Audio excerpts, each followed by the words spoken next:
नमस्कार, मी छाया जोशी तुमचे माझ्या चॅनलमध्ये स्वागत करते।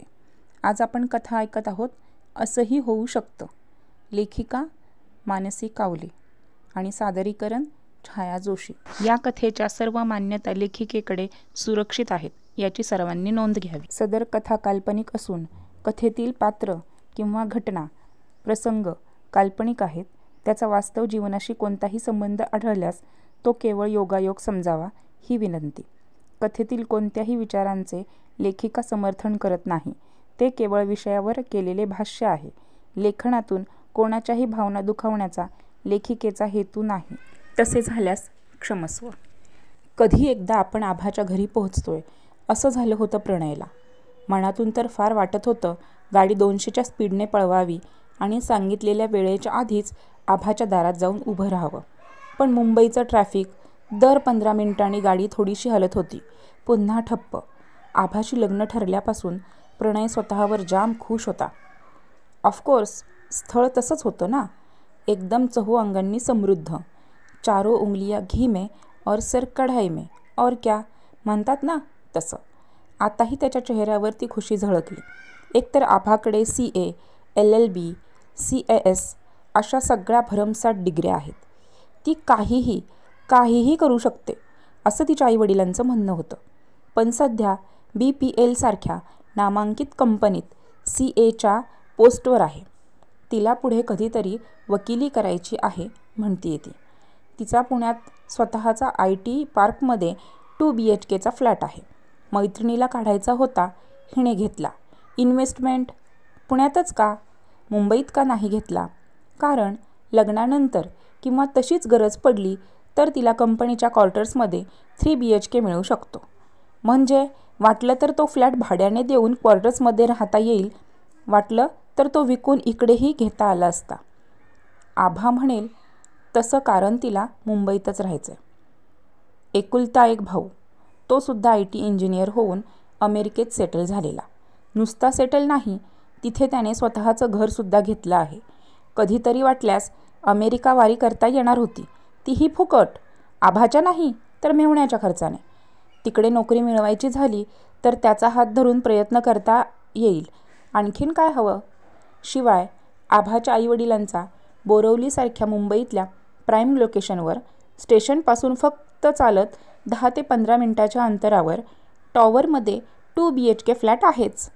आईवडील दोघेही सरकारी नोकरीत आणि ऑफिसरच्या पोस्टवर आहेत। म्हणजे 4-5 वर्षांनी रिटायर झाले तरी रिटायरमेंटनंतर 60-70 हजार पेन्शन ठरलेली। सगळे कमावते, तिघांच्याही स्वतःच्या गाड्या आहेत। थोडक्यात काय तर आता मुंबईतच राहायचं आहे, म्हणून ही नोकरी घ्यायला लागतीये असं दाखवून एखादी बऱ्यापैकी पॅकेज असलेली नोकरी घेऊन ऐश करायची त्याची इच्छा सहज पूर्ण होणार होती। आभाकृपेने तो काहीही कष्ट न करता मुंबईत अगदी मजेत राहू शकणार होता। सासू सासऱ्यांचं काय, मुलगा तिकडे अमेरिकेत आणि इकडे हीच एकुलती एक मुलगी, ते सुद्धा दिवसाचे 24 तास, महिन्याचे 30 दिवस, वर्षाचे 365 दिवस दिमतीला हजर असणार आहेत। हा एक्स्ट्रा बेनिफिट म्हणजेच सुग्रास जेवणात पुरणपोळी आणि तिच्यावर साजूक तुपाची धार, किंवा समिष जेवणानंतर पानाचा विडा। स्वतःचं यग कल्पनाविलासावर प्रणय जाम खुश झाला। तसा स्थळ म्हणून तोही आभापेक्षा कमी नव्हता। मामला जरा बरोबरीतच होता म्हटलं तरी चालेल। म्हणजे तो एकदम गोरा चिट्टा मुंडा, जिमवाली मेंटेन बॉडी, तिचा अंगात मुरलेला रुबाब, दिलफेक अंदाज, कितीही सुंदर मुलगी पुन्हा पुन्हा वळवून बघेलच असा स्टायलिस्ट, हँडसम आणि बॅचलर। त्या उपर प्रतिष्ठित, सुशिक्षित, सुखवस्तू घरंदाज बॅकग्राऊंड। आई वडील दोघेही पुण्यातले नावाजलेले सर्जन, भाऊ वहिनीसुद्धा दोघेही डॉक्टर, आणि बहीण नाही म्हणजे नंदेचा त्रास नाही। पुण्यात स्वतंत्र बंगला, प्रत्येकाची आपली स्वतंत्र रूम होती, प्रत्येकाची गाडी होती आणि त्यासाठी पार्किंग स्पेससुद्धा होती। डोक्यावर कसलंही कर्ज नाही, कसली जबाबदारी नाही, पण त्याचं स्वतःचं कर्तृत्व मात्र फारच होपफुल होतं हे खरं। आता गाडीसुद्धा त्याने आईचीच आणली होती। म्हणायला तो IT इंजिनियर आहे, पण नोकरीत जम बसत नाहीये। पुण्या मुंबईत ट्राय करूनही काही झालं नाही। आता गेली 2 वर्ष बेंगलोरलाही तोही अजून चाचपडतच आहे. 2-3 नोकऱ्या बदलून झाल्या होत्या, पण अजून मनासारखं पॅकेज मिळत नव्हतं. प्रणय त्या सगळ्या धडपडीला आता कंटाळलेला होता. म्हणून तर फार विचार न करता त्याने चटकन आभाच्या स्थळाला होकार देऊन टाकला. इतकंच नाही तर अशीच करिअर ओरिएंटेड ब्राईट फ्युचर असलेली मुलगी आपल्याला आवडते म्हणून सगळ्यांसमोर तिचं पुन्हा पुन्हा कौतुक करून झालं होतं. आभा दिसायला जरा सोसोच आहे, रंगाने थोडी जास्त सावळी आहे, नाकीडोळी नीटच आहे म्हणून बरी दिसते म्हणायचं. नाहीतर फारशी अपलिपिंग नाहीच. म्हणजे मित्रमैत्रिणींकडे प्राऊडली ही माझी बायको आहे म्हणून ओळख करून द्यावी अशी खासच नाही. त्याच्या दृष्टीने तर डाऊन मार्केटच. पण त्याचाही त्याने विचार केला होता. नाहीतरी मुलीची बायको झाल्यावर तिच्यात चार्म राहतो कुठे? आणि लग्नानंतर मुलींचा कुठे तुटवडा पडलाय? लग्न झालेल्या मुलालासुद्धा चिटकून राहणाऱ्या मुली काही कमी आहेत? आता हा सगळा विचार करत असताना आभाच्या स्थळाला होकार दिल्याचा आपल्या हुशारीला दाद देऊन प्रणय खुशीत स्वतःशीच हसला. सुख म्हणजे काय हे नक्की माहिती नसलं तरी प्रत्येकाने आपापल्या परीने आपल्या सुखाचा शोध घेतलेला असतोच. सिग्नलला अर्धा तास एकाच जागेवर थांबून प्रणय अगदी उबला होता. पण मुंबईच्या ट्रॅफिकमध्ये फक्त शिव्या घालून संताप व्यक्त करण्यापलीकडे काहीही करणं शक्य नव्हतं. प्रणयच्या मनात आलंच, यार ही आभा थोडी फ्री असती तर तिला कॉल करून तिच्याशी फ्लर्ट करता आलं असतं. मस्त गप्पा करत प्रवास संपला असता. पण भलतीच शिष्ट दिसतीये ती. आबा फक्त जरा जास्त शिष्ट आहे असं प्रणयचं आपल्या मनाला समजवत होता. तरीही आता फक्त तोच इश्यू आहे मानायला त्याचं मन तयार होईना. उगाच आठवलं, तो तिला पाहायला गेला होता तेव्हा आणि एंगेजमेंटच्या दिवशीही तिने त्याच्यात जराही इंटरेस्ट दाखवला नव्हता. ती आपली आपल्यातच होती. घरी येताना आई त्याला म्हणाली सुद्धा, ही आभा जरा मला प्राऊडी वाटते, तुला काय वाटतं? पण तो आईला म्हणाला होता. हायर पोस्टवर मुली असतात जरा रिझर्व. ऑफिसमध्ये त्यांना तसं राहावं लागतं आणि मग तशीच सवय होते. त्यावर आईचं म्हणणं होतं, पण आम्ही काय अशिक्षित माणसं आहोत का? ती आपल्याच मनासारखं वागते असं वाटलं. इकडे घर बघायला ये तर आली नाही, कसल्या खरेदीला सोबत नाही, कधी स्वतःहून एक फोन नाही. परस्पर आई वडील सगळं बोलतात. तरीही त्याने समजावलं, घरात ती 3च माणसं. ऑफिसमध्ये पण स्वतंत्र केबिनमध्ये बसते. तिला नसेल माणसांची जास्त सवय आणि असल्या सगळ्या गोष्टींसाठी नसेल तिला वेळ तिच्याकडे. आई तसं मानायला तयारच नव्हती. तिचा पॉईंट होता, समथिंग इज गोईंग रॉंग. तू एंगेजमेंटच्या 8 दिवस आधीपासून बेंगलोरहून आलायस, तिला भेटायला म्हणतोयस, तरी पण तिने तुला भेटायला वेळ दिला नाही, काढला नाही. मुली किती वाट पाहत असतात अशा भेटीची. तरीही त्याने सांभाळून घेतलं होतं. खरंच नसेल तिला वेळ. इयर एंडिंगची कामं होतं म्हणाली ना. स्टुडियस करिअर ओरिएंटेड मुलगी आहे, तिला अशा गोष्टीत इंटरेस्ट नसेल असंही होऊ शकतं ना. आई आपल्या मतावर ठाम होती. मला तरी हे ठीक नाही वाटलं. लग्न ठरल्यावर खूप एक्सायटेड असतात मुली, पण एंगेजमेंट झाली तरी आभाचा चेहरा कोराचा कोराच होता. कळतच नव्हतं तिला काय वाटलं. म्हणजे तशी ती नाराज नाही वाटली, पण हॅप्पीसुद्धा नाही वाटली. न्यूट्रल होती. मोकळं नाही तिचं वागणं बोलणं. जेवढ्यास तेवढंच उत्तर देते. पण त्याने आईला ठामपणे सांगितलं, मला आवडली आहे. मला अशीच करिअरवर फोकस असणारी लाईफ पार्टनर पाहिजे होती. पण आत्ताचा प्रणय गोंधळलेला होता. आपण होकार दिला हे बरोबर केलं ना? कारण या आभाचं लक्षण काही ठीक दिसत नाही. तिची आई म्हणते तिला कामं आणि पुस्तकांशिवाय वेळ घालवायला आवडत नाही. फारशी कधी कुठल्या समारंभांना जात नाही. आणि आपलं नेमकं उलटं आहे. आईला वाटत होतं तसं तर नसेल ना. ती आपल्याला अजिबातच इम्पॉर्टन्स देत नाही. मामला जरा गडबड दिसतोय खरा, किंवा मग आउटडेटेड असावी. तसं असेल तर ठीक आहे, तिचं शक्यता आहे. म्हणजे लग्न ठरून 10 दिवस झालेत आणि एंगेजमेंट होऊन 2 दिवस झालेत, तरीही एकदाही स्वतःहून कॉल केलेला नाही आत्तापर्यंत. नंबर एक्सचेंज केला नाही. पुन्हा काल मीच स्वतःहून तिच्या घरी फोन केला तर आईने घेतला आणि तिला हाक मारली. मी भेटायचं आहे म्हणालो. इतकं काय काय बोललो तरी स्वतःहून एक शब्दसुद्धा बोलली नव्हती. एक शब्द बोलली असेल तर शपथ. फक्त हची बाराखडी चालू होती.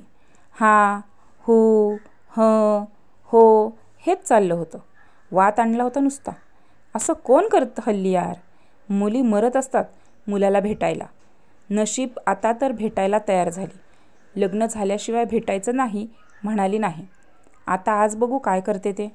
प्रणयच्या डोक्यात विचारांनी कल्ला केला होता. दुसऱ्याला फसवणं सोपं असतं, पण आपल्या मनाला फसवता येत नाही. परीक्षेची वेळ आल्यावर मन हजार प्रश्न करत राहतं. पाहायला आलो होतो तेव्हासुद्धा दोघांचं नीट बोलणं झालं नाही. एंगेजमेंटनंतर पहिल्यांदाच जातोय भेटायला आणि आता एकदम लग्नानंतरच भेटणार म्हटल्यावर. मोबाईलची रिंग वाजली आणि विचार थांबले. कुठे आलोय हे विचारायला आभाच्या घरून कॉल केला असणार या विचाराने मनाला पुन्हा उभारी आली. पण बघतो तर निक्कीचा कॉल होता.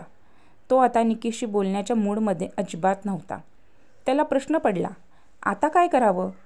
कॉल कट केला किंवा काही ॲक्शन केली तर निक्कीला कळणार मी तिचा कॉल घेत नाही आहे ते.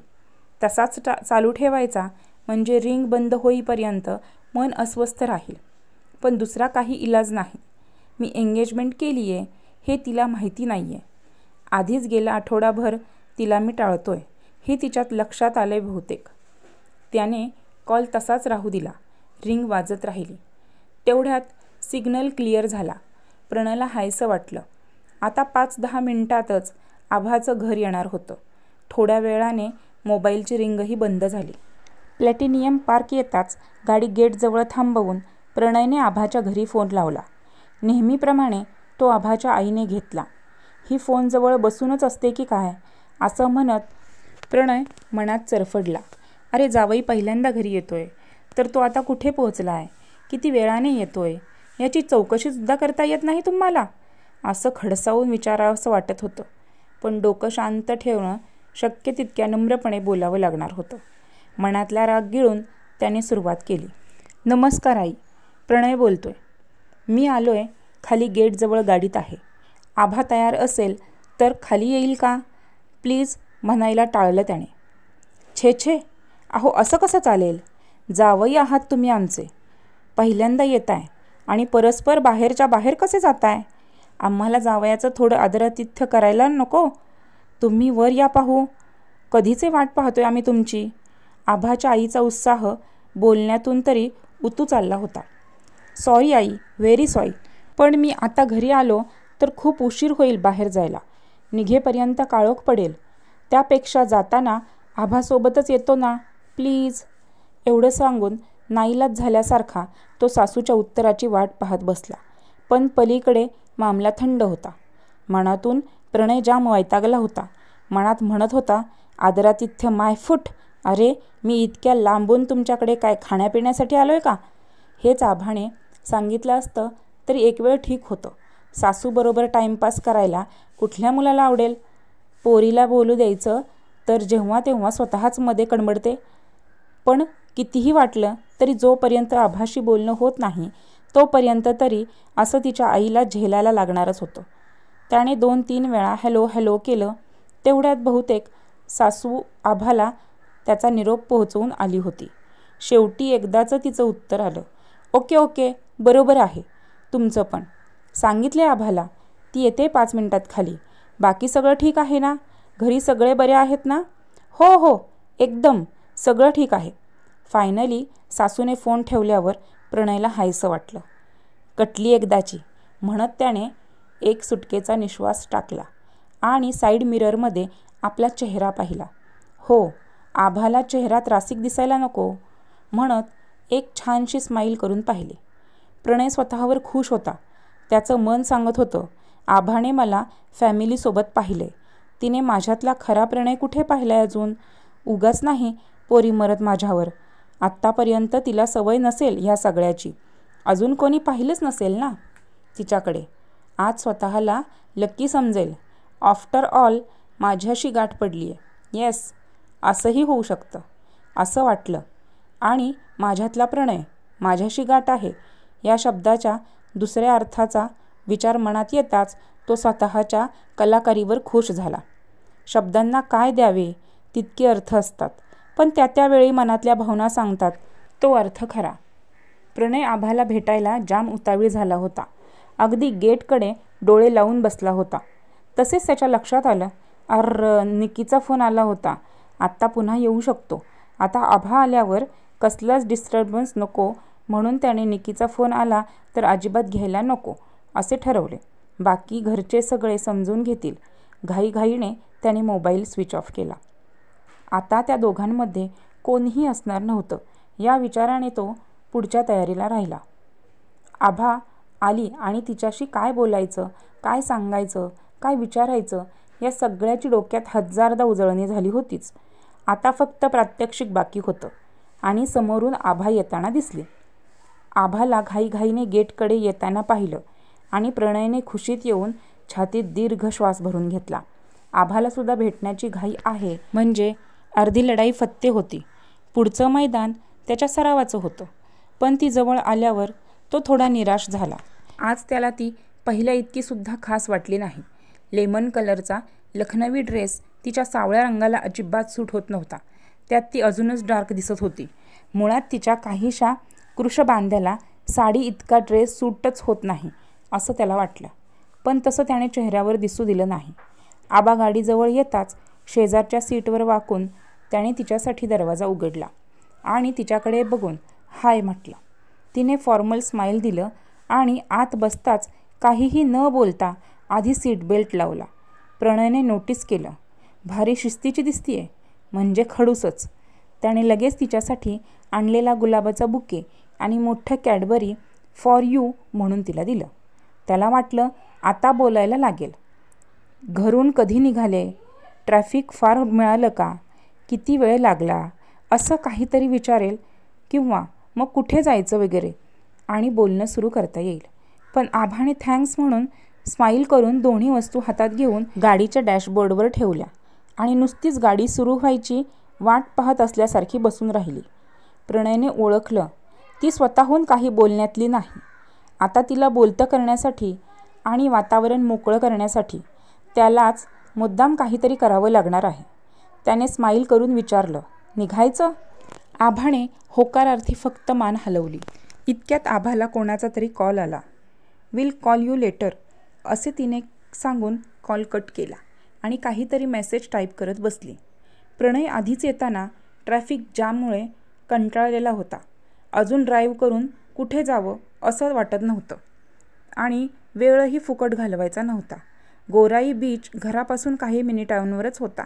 त्याने बीचवर जाण्याचं ठरवलं. मग तसं सांगण्याऐवजी तेवढाच बोलायला विषय म्हणून त्याने आभाला विचारलं, मग कुठे जायचं? कुठेही चालेल. आभा अजूनही मोबाईलमध्ये होती. तिने मान वर न करताच सहज उत्तर दिले.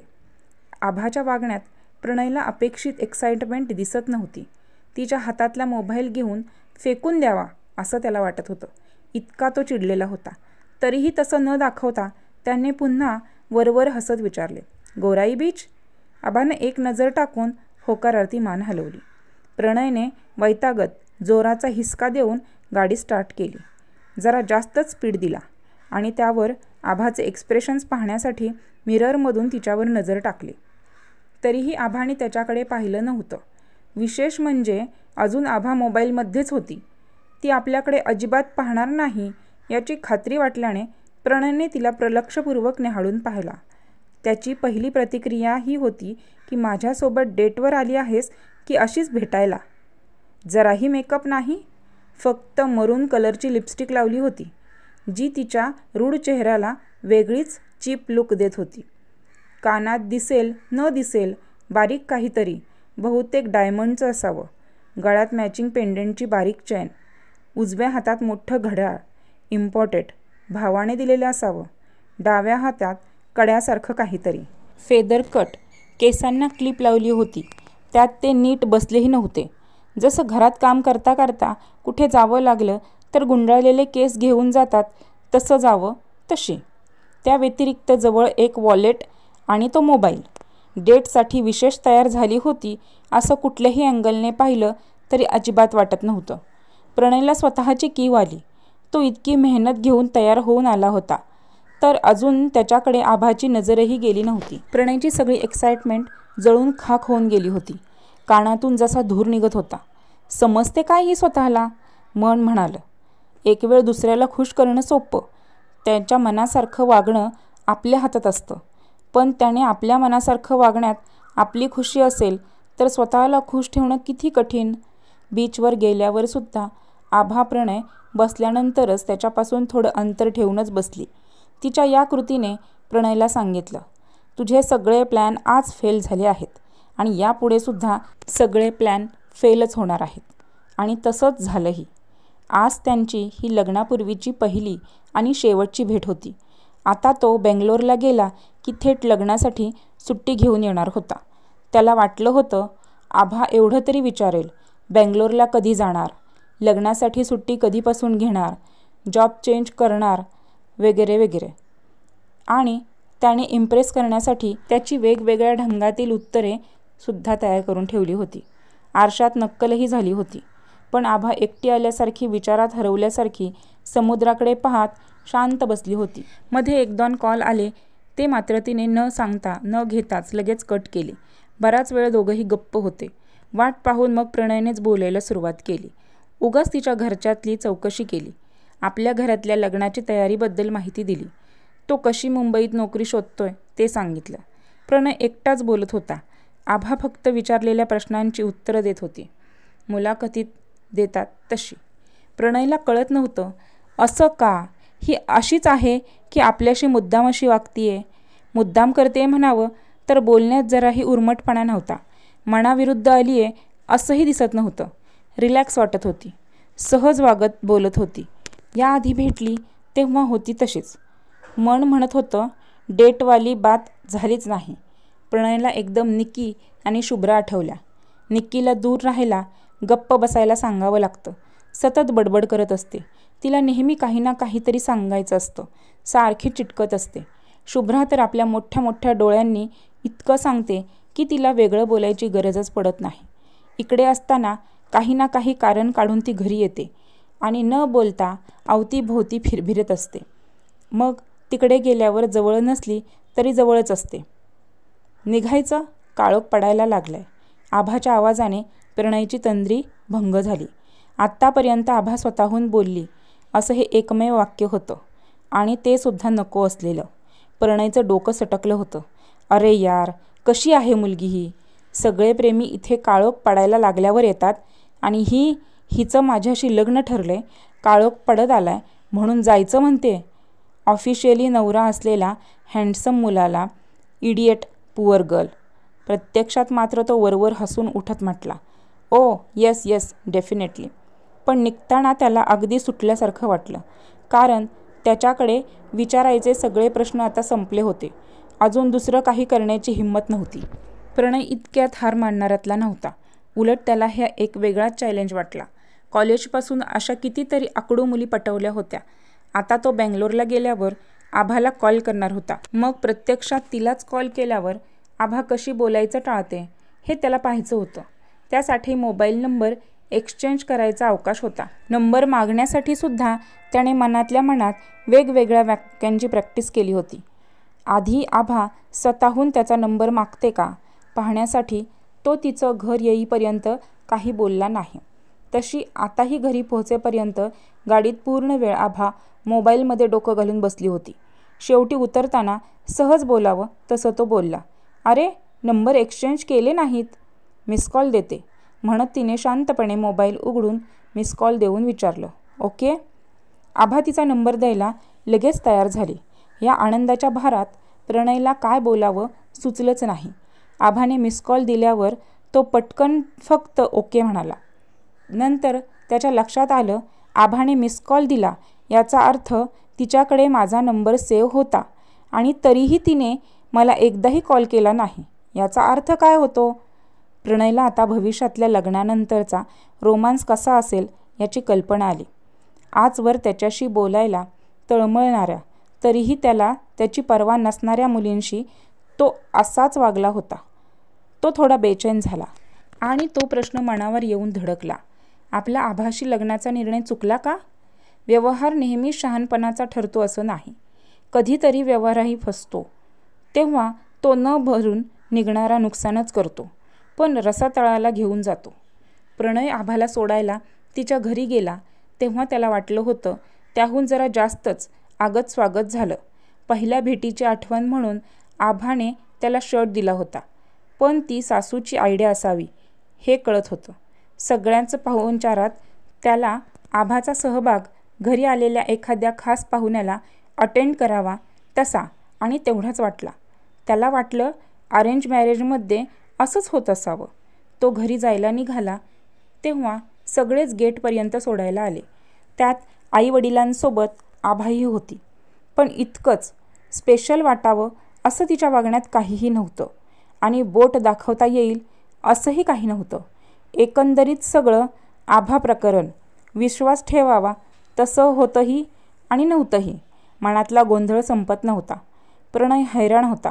अशा मुलीबरोबर कसं आयुष्य काढायचं? मी प्रेमाने नुसती एक नजर टाकली तरी पोरी ओळख करून घ्यायला तळमळतात. त्यांच्या प्रत्येक हालचालीतून ती तळमळ दिसते आणि इथे ही आभा माझ्याकडे बघायलाही तयार नाही. लग्न ठरलंय तरी?